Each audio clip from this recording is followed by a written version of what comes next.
This is the Washington Times front page for Tuesday, January 9th, 2024. Thanks for joining us. I'm George Gerbo.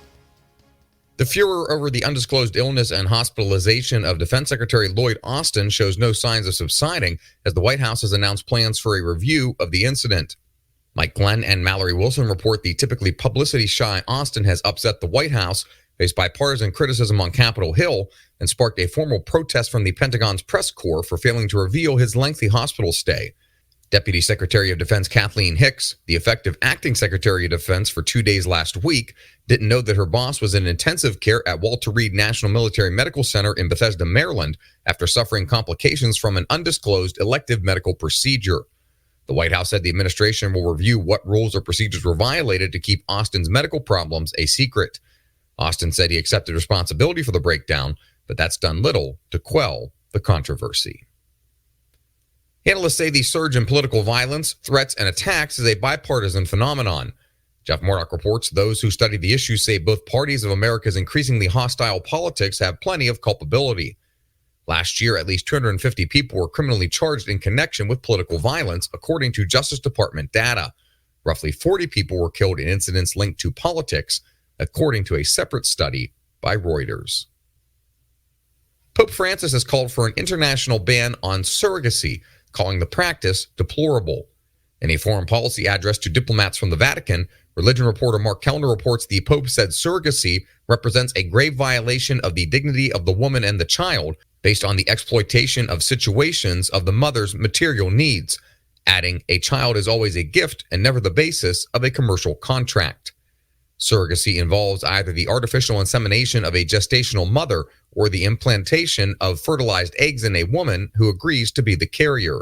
It provides a path to parenthood for those who have struggled to conceive and for same-sex couples and individuals who are unable to conceive on their own. There have been long-standing ethical concerns around surrogacy, including whether the practice is exploitative. A House committee examining the government's handling of the COVID-19 pandemic questioned Dr. Anthony Fauci behind closed doors Monday, but lawmakers said he couldn't remember many details about his advocacy of lockdowns and mask mandates.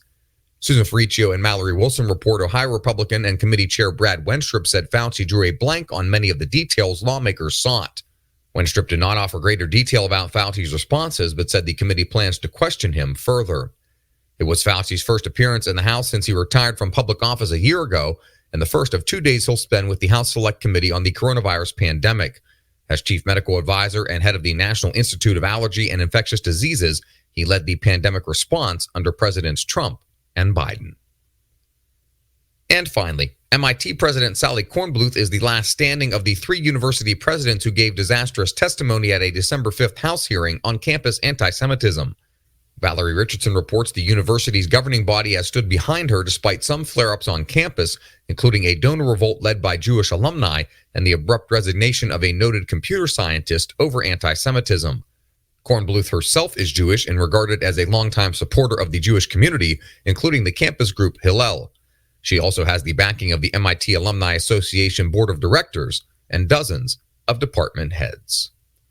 Find all today's front page stories at WashingtonTimes.com/front page or on the Washington Times app, and find us wherever you get your podcast. Just search Washington Times in your favorite podcast app. You can also find us on social media at Wash Times for breaking news, sports, commentary, and more. For the Washington Times, I'm George Gerbo.